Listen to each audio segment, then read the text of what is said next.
السلام عليكم بنات، كي دايرين؟ لاباس عليكم؟ نتمنىكم تكونوا بخير وعلى خير وصحه جيده. كما كتشاهدوا معنا اليوم غنحضروا جميع واحد الطرطه رائعه اللي كتجيب واحد المقادير بسيطه. عندنا هنا 5 البيضات، وكذلك عندنا فانيليا، وعندنا خميره، عندنا 200 غرام ديال الدقيق فورس الخاص بالحلويات، عندنا قريصه ديال الملحه، وكذلك نص كاس ديال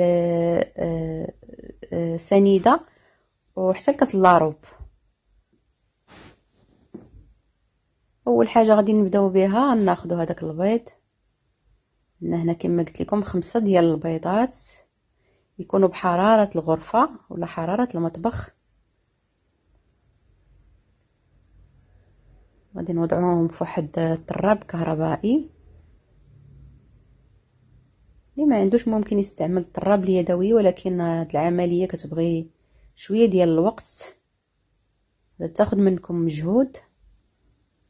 المهم عندنا هنا 5 ديال البيضات،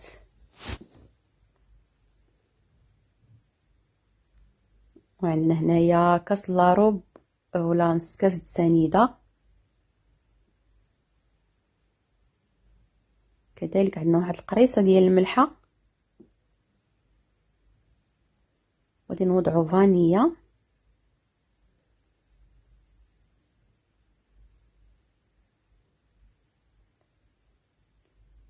غادي نبداو نطربوا في هذا البيض.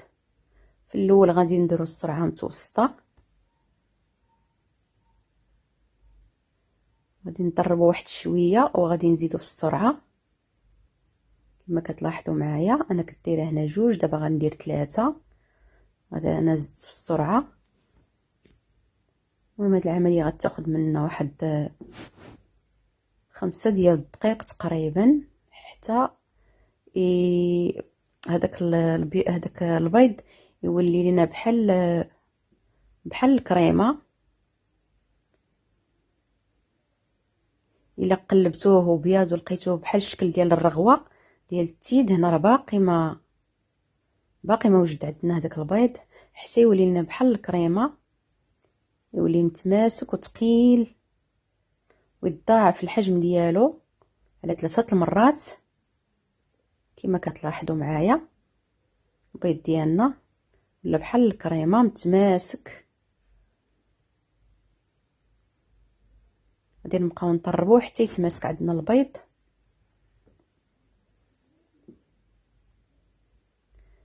غادي نوضع داك الدقيق نغربلو مع هذيك الخميره. كما كتشاهدوا معايا ضروري من هذه العمليه انا مغربله الدقيق من قبل، وغادي نعاود نغربلو دابا المره الثانيه اولا المره الثالثه. هذه العمليه مهمه باش هذيك لاجينواز ديالنا تجينا مهويه من الداخل، ما يجيش في هذوك الحبيبات ديال الدقيق. شحال ما غربلناه كان احسن كما كتلاحظوا معايا. ودابا غادي نبدا نقلب هذاك البيض من التحت للفوق بشويه. هذه العمليه كتبغي شويه ديال الصبر باش تنجح معنا لاجينواز ديالنا وتجينا مهويه وما يطيحش لينا البيض. كما كتلاحظوا معايا العمليه راه ساهله، وبالنسبه للمبتدئات راه غادي تنجح معكم الوصفه من اول مره. لاول مره غادي تحضر لاجينواز غادي تنجح مع الوصفه. كما كتلاحظوا معايا بالنسبه للدقيق كنضيف بشويه بشويه وانا كنغربل. بالنسبه للخميره نخليوها هي الاخرى، اخر حاجه نوضعوا الخميره.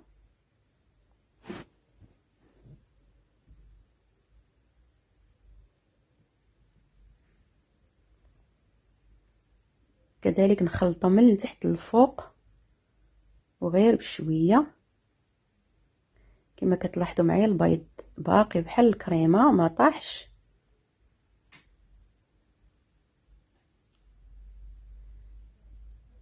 داكشي علاش خصنا نطربوا البيض مزيان حتى يولي لنا بحال الكريمه ويتماسك.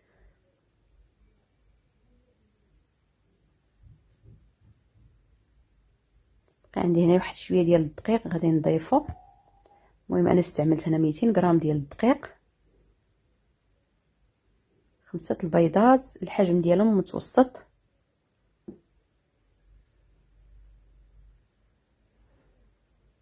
كما قلت لكم ملي تكونوا تطربوا في البيض غادي يبان لكم بياض، ما تحبسوش تطراب، تقلبوه تلقاوه بحال داير بحال الرغوه ديال التيد، راه باقي ما وجدش حتى يتماسك، تيولي لنا بحال العجينه ديال الكيك. ملي نخلطوا الكيك كتولي عندنا واحد العجينه متماسكه وفي نفس الوقت يعني بحال الكريمه. كما كتلاحظوا معايا انا استمريت في هذه العمليه، كنقلب من التحت للفوق شويه.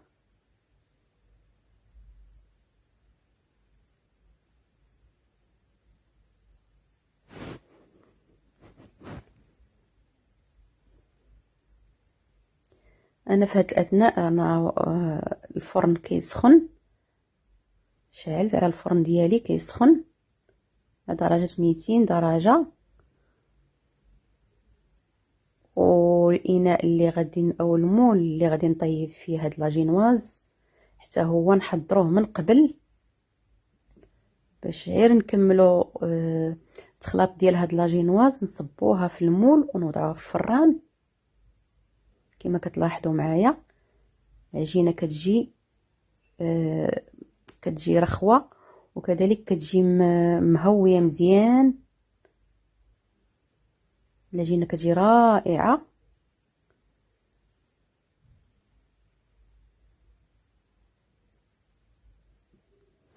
انا هنايا خديت هاد الاطار المستطيل، ممكن تاخدوا مول دائري اولا المول اللي عندكم اولا الطاوله اللي كتدخل الفرن اللي عندكم اولا الاطار الدائري اولا على شكل قلب ولا على شكل ورده، المهم داكشي اللي توفر عندكم. ندهن واحد شويه بالزبده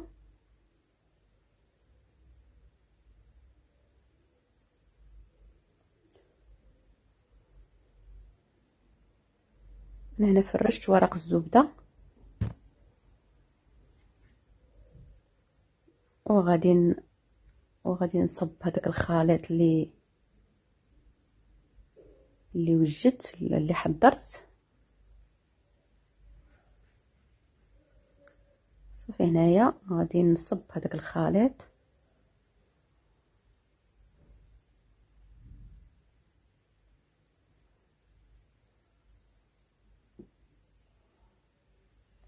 هانتوما شوفوا معايا العجينه كي دايره، كتجي مجموعه وشاده في راسها، كتجي جاريه. الا كانت جاريه بزاف راه عرفوا راه البيض ما مطربش مزيان، ماشي محتاجه الدقيق، لا. كلشي من هذيك العمليه الاولى ديال تطراب البيض هي باش كتنجح لكم لاجينواز. كذلك العمليه الثانيه ملي كنكونوا نقلبوا في الدقيق مع البيض. المهم هادو نصائح ضروري تطبقوا هاد النصائح اللي عطيتكم بالنسبه للمبتدئات. صافي انا هنايا سرحت العجينه ديالي كما كتلاحظوا، العجينه راه مهويه ودايره بحال الكريم. سرحوها ونقاد الوجه ديالها مزيان.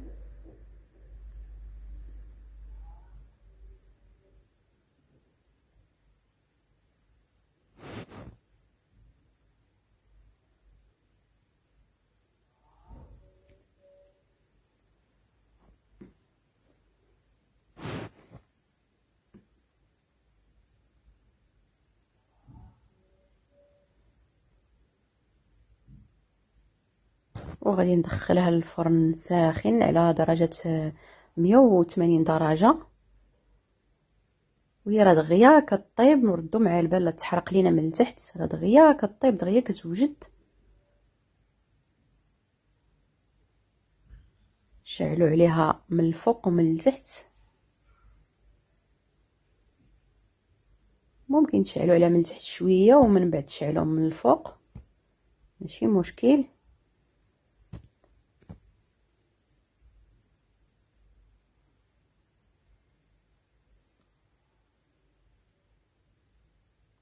ونوضعها في الوسط ديال الفران. كما لاحظتوا معايا انا وضعت واحد الطاوه لتحت وضعتها فوق منها باش ما تحرقش ليا، لان لو وضعتها على الفران مباشره تقدر تحرق لينا.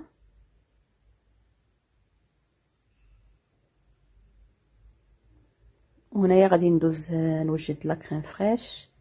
انا عندي هنا 500 غرام ديال لا كريم فريش. غادي نوضع معها بالنسبه للسنيده كتبقى حسب الذوق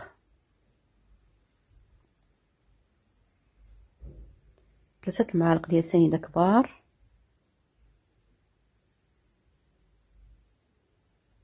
كما قلت لكم في الاول كتكون السرعه متوسطه، ومن بعد كنزيدوا السرعه حتى تقصح معنا هاد الكريمه اولا حتى توجد.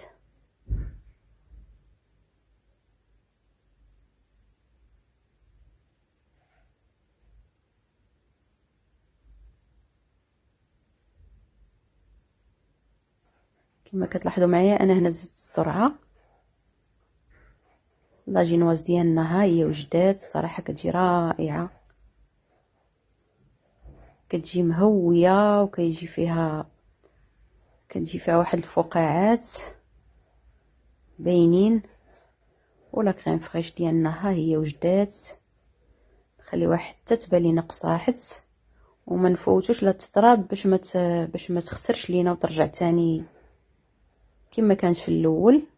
صافي تبان لينا قصاحت يبانوا لنا داك الاثار ديال هذاك الطراب في لا كريم، نعرفوها راه وجدات.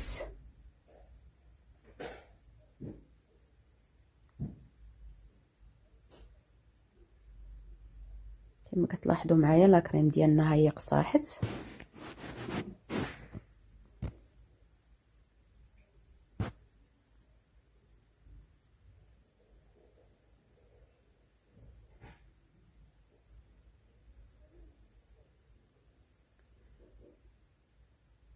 غادي نوريكم هاد لاجينواز كي جات، الصراحه كتجي زوينه.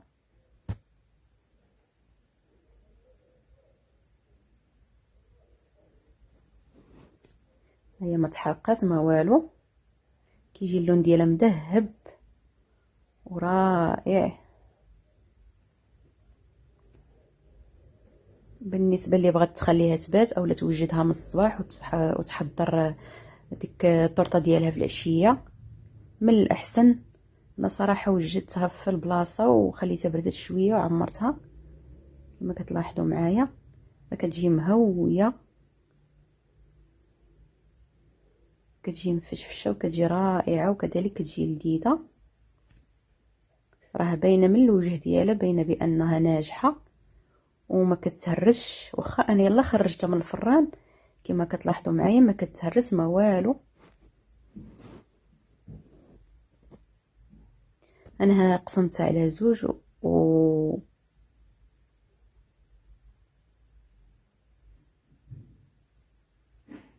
وكنعمرها بلا كريم فريش.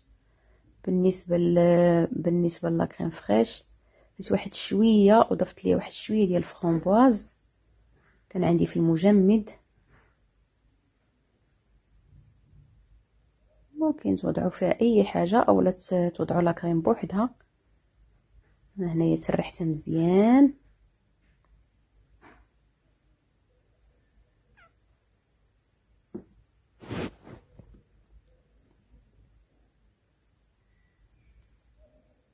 وضعت الطبقه الثانيه. بالنسبه للطبقه الاولى راني سقيتها بالسيرو. السيرو ممكن توضعوا اي نوع ديال المشروب الغازي اولا هذا ليمون معصر بشويه ديال سنيده، اولا هذا سيرو بالماء وشويه الحامض وسنيده. صافي غنوضع واحد الطبقه اللي غنغطي بها الوجه ديال الطورطه.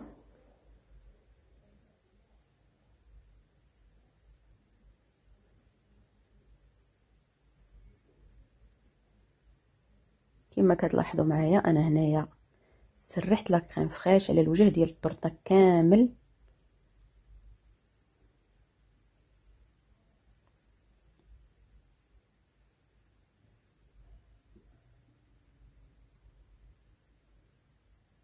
وغادي نحل هذا الاطار باش نزينها.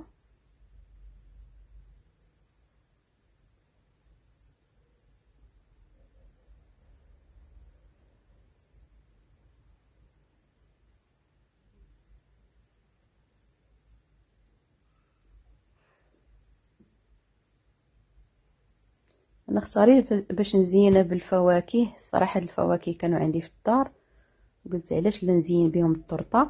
بالنسبه اللي بغى يزينها بالشوكولا يحكها، اولا كاوكاو ولا اللوز ايفيلي ولا اي حاجه متوفره عندكم في البيت.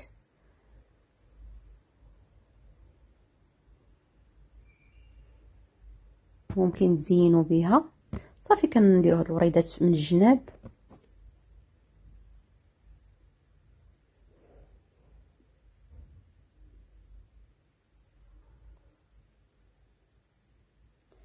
بالنسبه لي انا خديت هذاك الراس ديال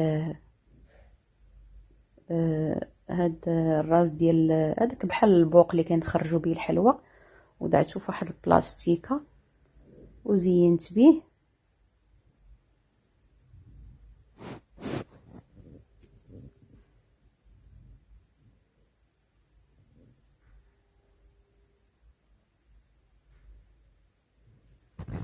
وصافي كنبقى نوضع هاد الفواكه كنزين بهم حسب الالوان.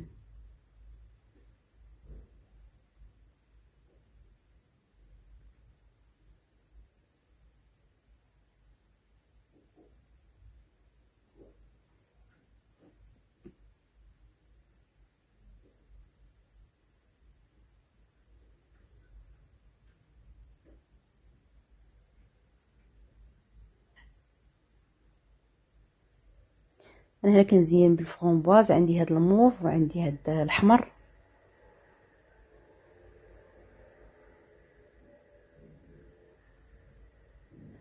هاد الفرomboise كان عندي في المجمد صراحه، وخديت واحد شويه جامد بحال هكاك جامد وهرسته وسط الكريم في الكريمه، هو اللي عمرت به الكريمه اللي الوسط، هو اللي عمرت به التورته. كتجي ديك الكريمه لذيذه ورائعه. وهنا عندي طريفات ديال التفاح. نتوما ممكن تزينوا بداكشي اللي متوفر عندكم في البيت.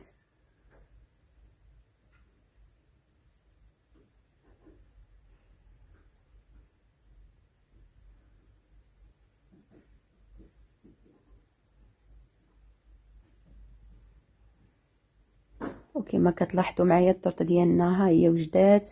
كذلك زدت واحد شويه ديال الكيوي وكتجي رائعه ولذيذه. ما نعاودش لكم، كتجي اقتصاديه ولذيذه وكذلك سهله وبصح.